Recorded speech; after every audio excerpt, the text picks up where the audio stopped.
Okay, folks, we're back, and this video is going to take up where we left off. Uh, we had just purchased a domain name. We had talked about hosting it on a third-party site versus hosting it with the registrar for various reasons. And we're going to show you how you can now uh, direct that domain name and get it on your hosting account servers so that you can build a website on that. So here we are down in the middle of the page. This is the domain that we just purchased, which is called the Fit Senior. If we click on that, we're going to be taken to an area where we can actually modify the domain, the Fit Senior. Now there's a lot of things on here. It shows a lot of registration information.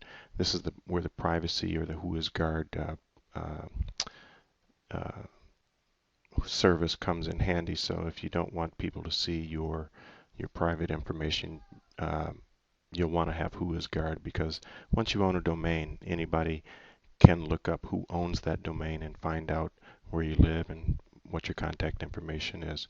But we're not interested in that. We're going to look at this column over here on the left. We're going to go to the domain name server setup. And again, once you click on that, it'll take you to the page. So you're at this page where where you can actually specify which servers you want your domain name hosted on. And you see I already have mine filled in here, but I'm going to show you how you can find out where those are.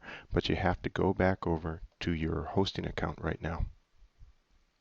So here we are right now in our cPanel hosting account, or our hosting account cPanel, and I'm going to navigate over here to the little help section. There may be a support section, or there may be some place where you can do a search and find the name server. So I'm just going to click help. I'm going to type in here name servers and do a search.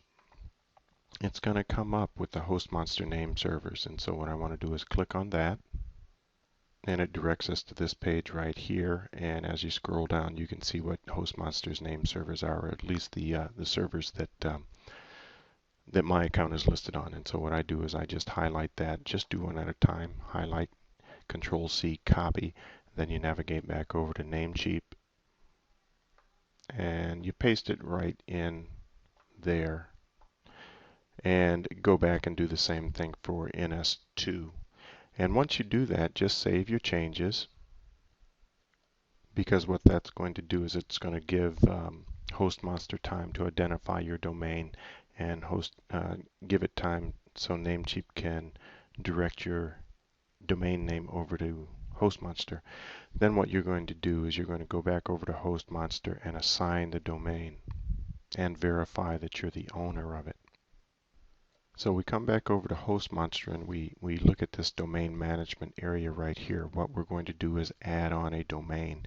And so if I click on it brings me over to this page right here. What I want to do is I want to click on this little radio button where it says to enter a domain. And I'm going to enter the domain that we just bought. And it's going to verify. So I've already assigned this. Once they verify that you're the owner of it, you're going to scroll all the way down to the bottom and just assign the domain and click on that.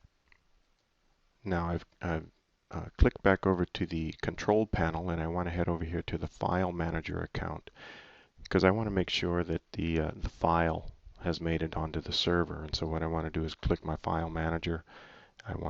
This little window pops up. I'll hit go, and then that's going to take me here into the file manager. And so what you want to do is scroll down and find this little file that's called public HTML. Go ahead and click on that, and that takes you into the area where all of your website files are. And so we see the Fit Senior right up here on top. And so once you're satisfied that your domain has been pointed at the servers, you've assigned the domain, you've verified your ownership, and you have verified that the files are actually in the file manager, then you're actually ready to build a website.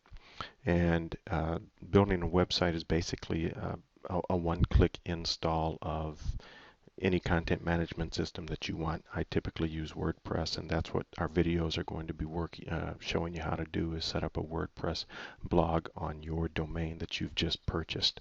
So look for that in the next videos, and if you have any questions or any comments, leave them in the box below or on the video page. Thanks a lot. We'll see you next time.